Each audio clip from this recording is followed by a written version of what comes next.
ऐसे ऐसे लोग हैं जिनको बड़ा मोटी फंडिंग आती है, महिला भी है पुरुष भी है, 100-100 करोड़ की कोठी में रहते हैं कनॉट प्लेस पे। सूरजकुंड फरीदाबाद में फार्म हाउस है, गुड़गांव में फार्म हाउस है, नोएडा में फार्म हाउस है, तनख्वाह 1 लाख रुपए, 50-50 करोड़ का फार्म हाउस। कहां से आया पैसा? उनके लिए धंधा है।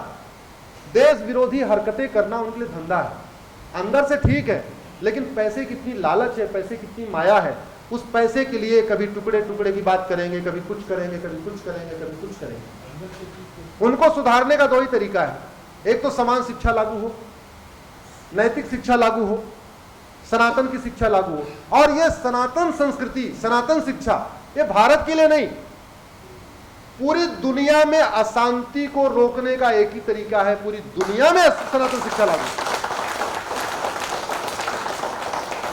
और एक बार भारत में लागू हो जाएगी तो मैं गारंटी के साथ कहता हूं उसके 10 साल के बाद पूरी दुनिया उसको अपना लेगी, पूरी दुनिया अपना लेगी। दुनिया ने योग अपनाया कि नहीं आया? पूरी दुनिया कपालभाति अनुलोम विलोम कर रही है कि नहीं कर रही है? जिस दिन हमने गुरुकुल शिक्षा व्यवस्था अपने भारत में लागू कर दिया, कम से कम प्राइमरी में, जूनियर में, पूरी दुनिया अपना लेगी। उनको समझ में अच्छा यार इतना बड़ा फायदा हो गया इनको, इनका तो क्राइम खत्म हो गया, करप्शन खत्म हो गया, अलगाववादी चीजें कम हो गई। अपराध को, अलगाववाद कम करने का 2 ही तरीका है, शिक्षा व्यवस्था ऐसी हो वो अपराधी को भी अच्छा इंसान बना दे, और कानून ऐसा हो अच्छा इंसान अपराध करने के पहले 100 बार सोचे। कहते नहीं 10 किलोमीटर के एरिया में कहते हैं रोना मत गब्बर आएगा। ऐसे ही जब कानून ऐसा हो कि मां बाप बोले बेटा भूखे रह लेना लेकिन शर्ट मत चुराना, नहीं तो अमेरिका के तरीके 25 साल के लिए जेल में जाओ।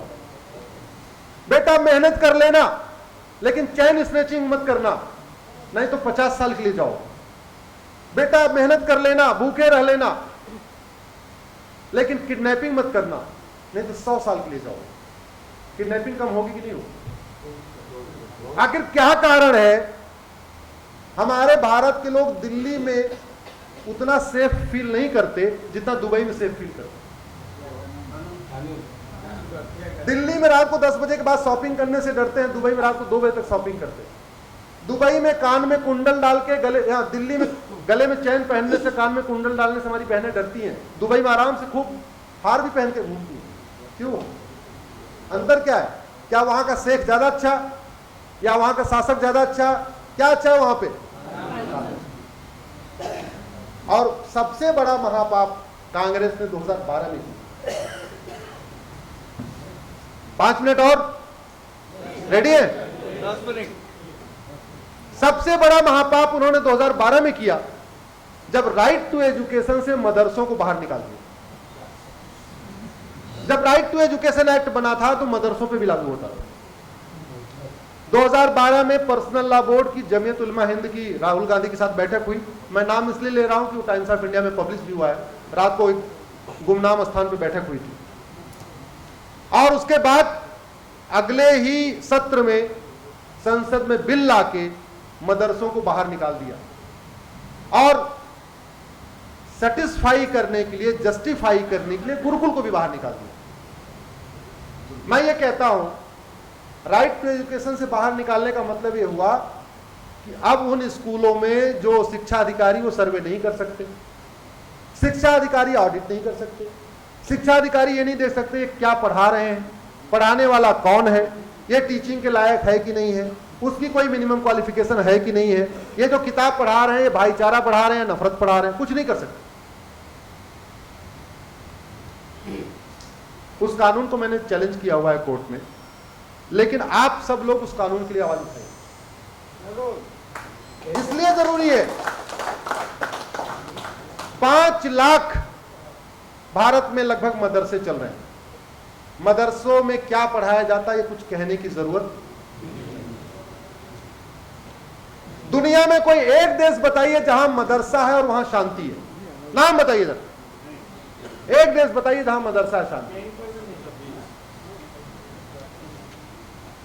और भारत में 5 लाख चल रहे हैं। मैं कह रहा हूं इस देश में समान शिक्षा लागू करिए, 12वीं तक सबके लिए समान शिक्षा हो, एक देश एक शिक्षा बोर्ड हो, मदरसा जिसको धार्मिक शिक्षा ग्रहण। अरे अगर वेद पुराण घर में पढ़ सकते हैं तो बाइबल कुरान घर में नहीं पढ़ सकते क्या? अगर 4 वेद, 18 पुराण, वाल्मीकि रामायण, तुलसी रामायण, भगवत गीता अगर घर में पढ़ी जा सकती है या बड़े होने पे पढ़ी जा सकती है, 18 साल के बाद भी पढ़ी जा सकती है, तो बाइबल और कुरान बचपन में पढ़ना जरूरी है क्या? घर में पढ़ लेंगे, क्या दिक्कत है? घर में पढ़ लेंगे। और मेरा यह मानना है कि अगर बच्चा बड़ा हो जाएगा तो बाइबल को ज्यादा अच्छी तरीके समझेगा, अपना दिमाग लगाएगा, ये हमको जो पढ़ा रहे हैं ठीक भी है कि गलत है। तो एक बार उसको आप अच्छा हिंदुस्तानी बनने दीजिए, एक बार आप कॉमन एजुकेशन के जरिए बच्चे को अच्छा भारतीय बनाइए। उसको बचपन में मुसलमान क्यों बना रहे हैं? बचपन में उसको क्रिश्चियन क्यों बना रहे हैं?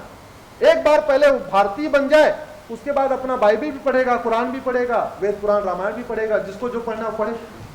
कम से कम वो उसके दिमाग में लॉजिकल थिंकिंग आ चुकी होगी, रेशनल थिंकिंग होगी, वो हर एक आयतों पे सोचेगा, हर एक वर्सेस के ऊपर सोचेगा, हर एक जो कुछ लिखा हुआ है उस पर दिमाग लगाए कि यार ये ठीक भी है कि गलत है, ये हमको जो पढ़ा रहे हैं सही पढ़ा रहे हैं कि गलत पढ़ा रहे हैं। बचपन तो वो मिट्टी का घड़ा है, उसको आपने जो पढ़ा दिया वही पढ़ लिया। तो इसलिए भारत में समान शिक्षा लागू हो, भारत में सबके लिए समान नागरिक संहिता लागू हो, भारत में घुसपैठियों के खिलाफ कठोर कानून बने, भारत में धर्मांतरण के खिलाफ कठोर कानून बने, भारत में जनसंख्या के नियंत्रण के लिए कानून बने। ये सब बातें संविधान में हैं। इसके लिए आप सब आवाज उठाइए। आवाज उठाने का 2 तरीका है, सड़क पर उतर के उठाइए, नहीं तो सोशल मीडिया के जरिए उठाइए। सड़क पर उतरना थोड़ा कभी कभी हो सकता है, रोज रोज नहीं हो सकता, लेकिन सोशल मीडिया में तो आप रोज लिख सकते हैं। सोशल मीडिया का उपयोग राष्ट्रहित में करिए, सोशल मीडिया का उपयोग समाज हित में करिए, सोशल मीडिया का उपयोग व्यक्ति के अपने, ठीक है, बर्थडे की फोटो शेयर करिए, अपना घूमने टहलने गए वो भी करिए, लेकिन एक बार समस्या के साथ साथ मूल कारण को लिखना शुरू करिए, समस्या के साथ साथ अस्थायी समाधान को लिखना शुरू करिए। देखिए 1 साल के अंदर भारत में एक नया आपको बदलाव नजर आएगा। अल्टीमेटली सारे पॉलिटिकल पार्टी, मैं किसी का XY, सारे पॉलिटिशियन सोशल मीडिया को ऑब्जर्व करते हैं, सोशल मीडिया को देखते हैं, समझते हैं, उनको भी पता है क्या डिमांड आ रही है। जब जो डिमांड होगी उसकी सप्लाई होगी, ये तो तय है।